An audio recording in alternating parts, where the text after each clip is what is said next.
আসসালামু আলাইকুম। আজকে টিউটোরিয়ালে আমরা এই আকৃতির জমিটিকে কালি করব এবং সেখান থেকে ক্ষেত্রফল বের করে মোট কত শতক জমি আছে সেটা হিসাব করে দেখাবো।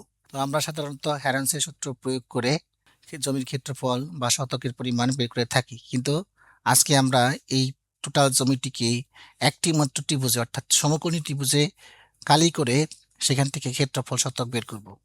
তো কালি করার জন্য প্রথমে আমি এইখান থেকে এই বরাবর একটা লম্ব টানবো যাতে করে সমকোণী ত্রিভুজে রূপান্তর করা যায়। আবার আমি আরেকটা লাইন এখান থেকে নেব, এখান থেকে নিয়ে এই বরাবর এই পর্যন্ত দিয়ে দেব। আবার আরেকটা লাইন অঙ্কন করব, এখান থেকে এই বরাবর আমি আরেকটা লাইন এখানে টেনে নেব। এরপর লম্ব টানবো, এখান থেকে এই কোণা থেকে সোজা বরাবর একটা লম্ব টানলাম যাতে করে সমকোণী ত্রিভুজে অন্তর্ভুক্ত করা যায়। আবার এখান থেকে এই বরাবর একটা লম্ব টানলাম। তাহলে এখানে দেখেন আমার কয়টা সমকোণী ত্রিভুজ অন্তর্ভুক্ত হয়েছে। এটা হচ্ছে 1 নম্বর, এটা হচ্ছে 2 নম্বর, এটা হচ্ছে 3 নম্বর, এটা হচ্ছে 4 নম্বর। এখন সমকোণী ত্রিভুজের ক্ষেত্রফল আমরা জানি না।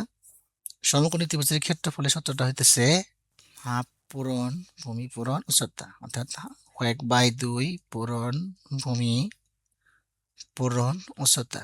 এটাই হচ্ছে আমাদের অরিজিনাল সূত্র। তাহলে আমরা 1 নং ত্রিভুজের সূত্রটা কি এটা ফালাই। 1 নং ত্রিভুজে আমাদের মোট ক্ষেত্রফল হবে 1/2 পূরণ ভূমি পূরণ উচ্চতা। আচ্ছা, তাহলে এখন আমরা সরেজমিনে যে মানগুলো আছে সেই মানগুলো তো বসাই নাই, তাই না?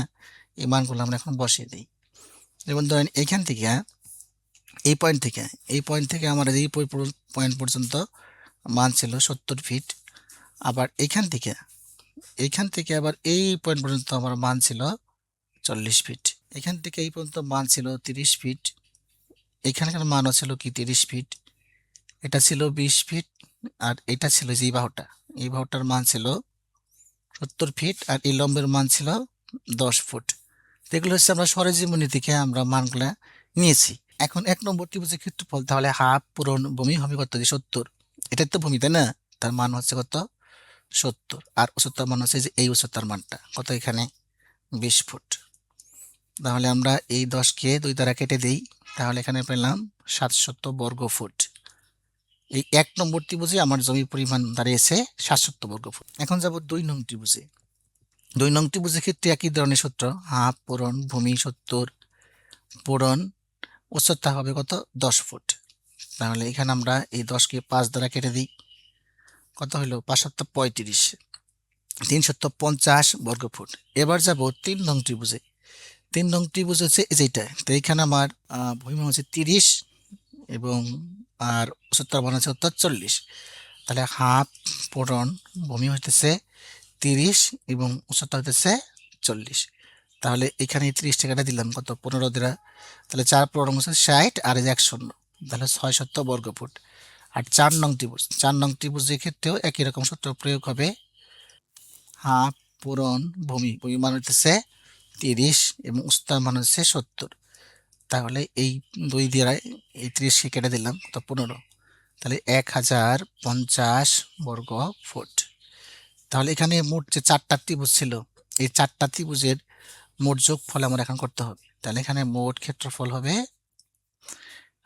ক্ষেত্রফল এখন ক্যালকুলেটরে যোগ করে আমরা বের করে নেব। প্রথমে হচ্ছে 700 যোগ 350 যোগ 600 যোগ 1050, এই হচ্ছে মোট 2700 বর্গ ফুট।